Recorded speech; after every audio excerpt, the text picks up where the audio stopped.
Apabila pada sekolah yang diizinkan untuk melakukan proses pembelajaran tatap muka secara langsung di saat pandemi COVID-19, ditemukan siswa dengan kondisi suhu lebih dari 38 derajat, batuk, pilek, dan sesak, maka yang harus dilakukan adalah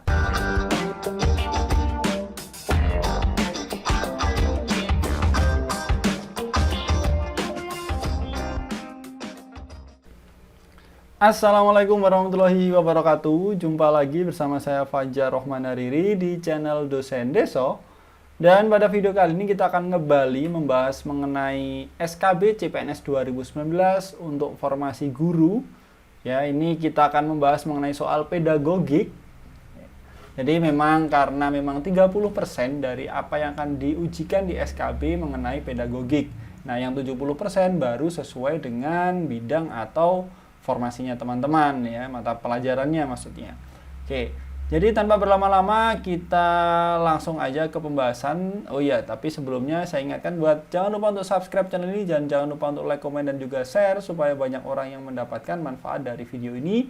Jangan lupa juga nyalakan loncengnya, nyalakan notifikasi biar teman-teman kalau ada update tidak ketinggalan. Oke.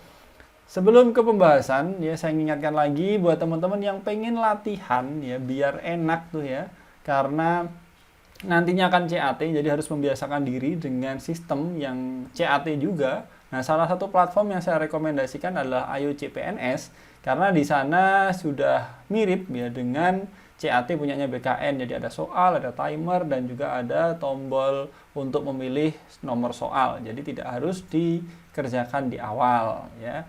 Dan jangan lupa untuk menggunakan kode Dosen Deso supaya teman-teman bisa mendapatkan potongan ya. Jadi kalau teman-teman pakai Dosen Deso ini dapat 99.000, kalau nggak pakai nanti 125.000.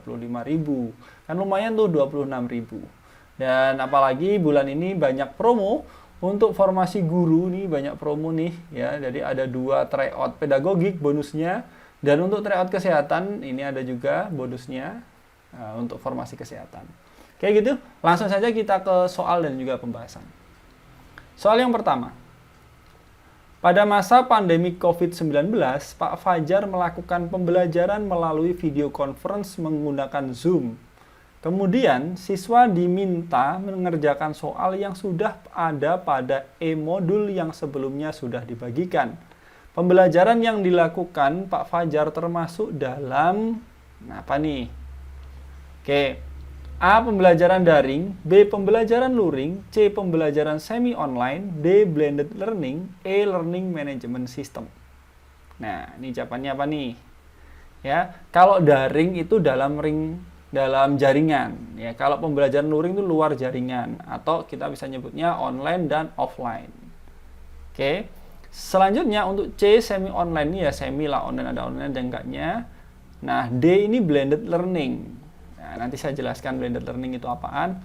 E itu learning management system. Ini sistem platform untuk manajemen pembelajaran. Oke, ini ya saya kasih lihat ini dulu buat teman-teman yang belum tahu. Jadi model pembelajaran itu ada 2, ya, ada sinkronus dan asinkronus. Masing-masing dibagi 2 lagi. Sinkronus ada langsung, ada maya. Asinkronus ada mandiri, ada kolaboratif. Gitu ya. Nah, sinkronus ini yang langsung. Ini kita belajar pada waktu dan lokasi yang sama. Ya, seperti biasanya itu ya. Lalu ada virtual sinkronus atau maya. Ini belajar pada waktu yang sama tapi tempatnya berbeda. Ya, kita bisa pakai video conference kayak Zoom, Google Meet, dan sebagainya. Yang mungkin sebagian dari kita sudah mengimplementasikan itu. Lalu untuk asinkronus, ya asinkronus itu ada mandiri, ada kolaboratif. Ya, kalau mandiri itu belajar kapan saja, di mana saja, tentang apa saja tanpa orang lain. Kalau kolaboratif, ini belajar kapan saja, di mana saja, tentang apa saja, dengan siapa saja. Ya, jadi ada orang lain di situ, biasanya pakai forum dan sebagainya. Nah, yang namanya blended learning itu adalah perpaduan dari sinkronus dan juga asinkronus. Gitu ya. Jadi di sini jawabannya adalah D, blended learning. Ya. Karena apa? Di sini ada proses apa? Proses ada modul yang sudah dibagikan di mana dia bisa mempelajari itu sendiri. Ya, kemudian dilakukan proses pembelajaran sinkronus menggunakan Zoom gitu. Jadi ini perpaduan antara sinkronus dan asinkronus. Sehingga ini jawabannya adalah blended learning. Tuh. Oke, berikutnya Pak Fajar diharuskan melakukan proses pembelajaran menggunakan video conference supaya interaksi antara guru dan murid tetap bisa berjalan. Pak Fajar dapat menggunakan platform di bawah ini kecuali ini dalam artian semuanya sama-sama terlihat wajahnya gitu ya. Oke, semua terlihat wajahnya. A. Google Meet, B. Skype, C. Webex, D. Zoom, E. YouTube. Oke. Google Meet ini bisa digunakan untuk video conference. Skype ini bisa, Webex ini bisa, Zoom ini bisa. Nah, YouTube ini yang tidak bisa video conference. Kalau hanya live itu bisa. Ya, live bisa. Namun misalkan pertanyaan ya harus lewat komentar gitu kan. Tidak bisa si guru atau pengajar itu tahu secara langsung wajah dari muridnya atau siswanya gitu. Jadi kalau memang live-nya bisa-bisa aja, tapi tidak bisa untuk video conference ini YouTube. Ya. Kita lanjut ke soal berikutnya. Yang merupakan model pembelajaran blended learning yaitu A. Guru memberikan tugas melalui WhatsApp. Ini kalau hanya tugas, ini kayaknya enggak ya. Sorry. Ini enggak nih kayak saya nih. Pembelajaran melalui Zoom dengan siswa dapat bertanya langsung kepada guru. Ini hanya sinkronus. Ya, ini tidak. Ini secara langsung nih. Siswa mengerjakan tugas melalui Google Classroom, kemudian dibahas melalui Zoom. Nah, ini. Jadi di Google Classroom-nya kan bisa asinkronus tuh. Lalu di Zoom-nya sinkronus. Guru melakukan kunjungan ke rumah, ini tidak. Siswa belajar melalui e-book yang dibagikan, kemudian tugas dikumpulkan melalui WhatsApp. Ini juga asinkronus ini bukan. Jawabannya adalah C ya. Lanjut. Pak Fajar diharuskan melakukan proses pembelajaran menggunakan video conference supaya ini sama nih. Yang bukan merupakan syarat di mana sekolah dapat buka dan melaksanakan proses pembelajaran tatap muka di masa pandemik adalah A. Sekolah atau satuan pendidikan wajib berada di kawasan zona hijau. Ini ya nih ya. Ini harus nih. Kalau teman-teman mau nyari silahkan dicari ya. B. Harusnya ada persetujuan dari wali murid. Ya, ini harus ada persetujuan dari wali murid untuk anaknya ke sekolah berkumpul dengan orang. Kalau tidak ada persetujuan dari wali murid, tidak boleh dilakukan pembelajaran secara tatap muka. Jadi orang tuanya yang misalkan anak saya nggak boleh gitu. Nah, anaknya itu boleh melakukan pembelajaran lewat di rumah boleh gitu ya. C. Ada izin pembukaan sekolah dari pemerintah daerah atau Kementerian Agama. Nah, ini benar. D. Siswa wajib membawa rapid test. Nah, ini yang tidak, teman-teman. Ya, jadi tidak ada, menurut pemerintah, ini tidak diharuskan, tidak diwajibkan. Jadi ada 4 syaratnya. Yang terakhir adalah satuan pendidikan sudah memenuhi semua daftar periksa. Daftar periksanya itu macam-macam kayak aja. Ini mana banyak ini, silahkan dicari ya. Kayak ada tempat cuci tangan, protokol keamanan seperti apa di sini. Itu. Tapi syaratnya di sini dari kementerian, dari dinas ini tidak ada untuk rapid test. Yang ada adalah 4 syarat ini. Nah, di sini. Jadi rapid test tapi kayak protokol keamanan dan sebagainya nanti masuknya di daftar periksa. Oke, lanjut.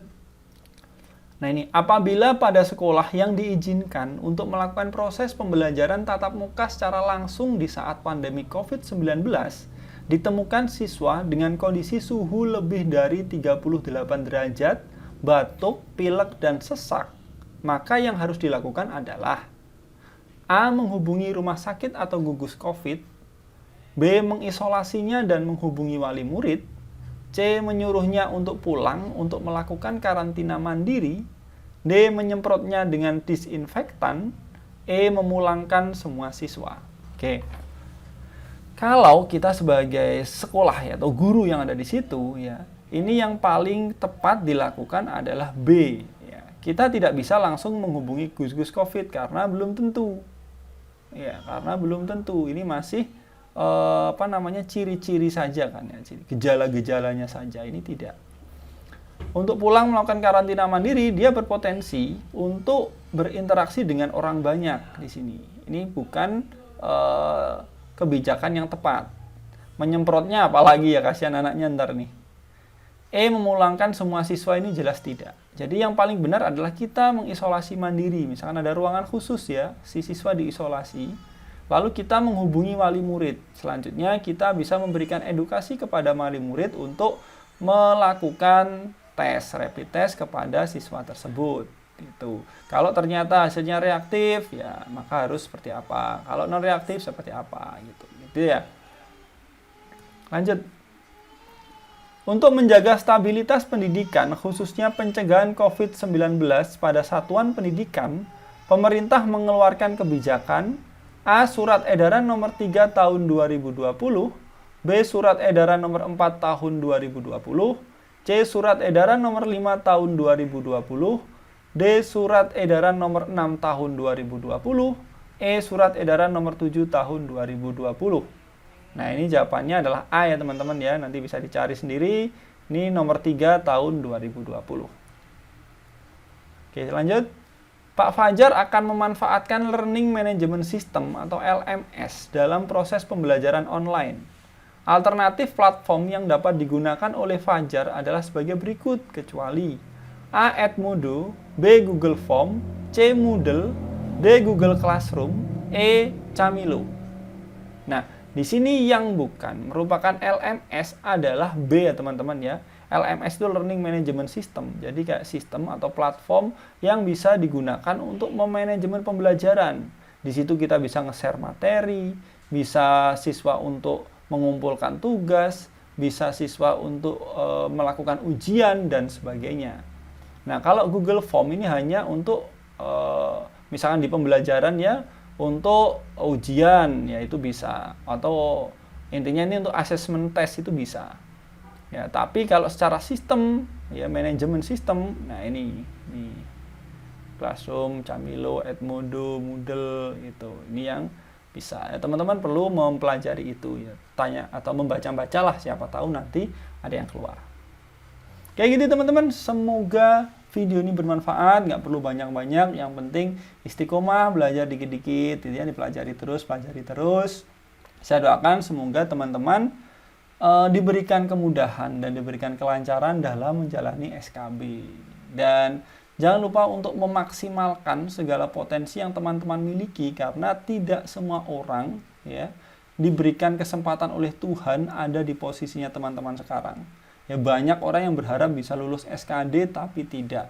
Nah, teman-teman dikasih kesempatan nih, jadi jangan disia-siakan, harus dimaksimalkan. Oke? Jangan lupa untuk like, komen, dan juga share. Saya Fajar Rahman Aridi. Wassalamualaikum warahmatullahi wabarakatuh. Bye.